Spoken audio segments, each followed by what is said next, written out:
You have said that the humanities have become corrupt, and for a person to avoid the dangers of the postmodern neo-Marxist ideologies and not enroll.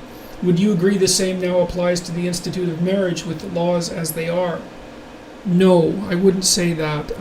I guess partly because I don't understand what the alternative is. I mean, first I would say that to the degree that men are justly or unjustly upset about the way the marriage laws are set up, and I think they have reason to be concerned, especially with regards to the custody of children and the probability of paying virtually endless alimony with unbelievably severe penalties for failure. I think that it's incumbent on men to organize themselves politically and rectify that. And so I don't think that the answer is avoiding marriage. I think the answer is political organization and pressure on the right institutions to rectify this, because it needs to be rectified.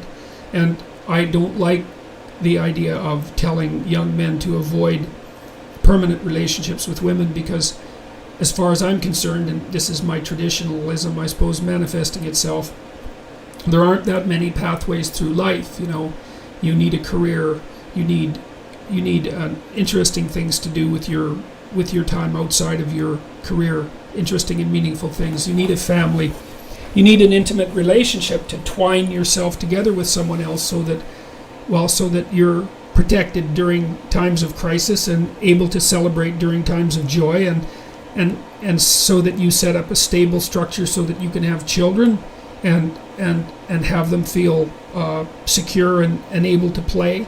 And that's life, man. And if you miss any of that, then your life is fragmented and fractured, and you're going to be hurt. And I'm not saying that's absolutely true for every single person. There's always exceptions, but I'm concerned with the bulk of people and what the bulk of people have already done. And your life just isn't in some ways that complicated. You need to bear a social weight. You need to have a family and commit yourself to that. And it's in those commitments that you find the meaning in your life.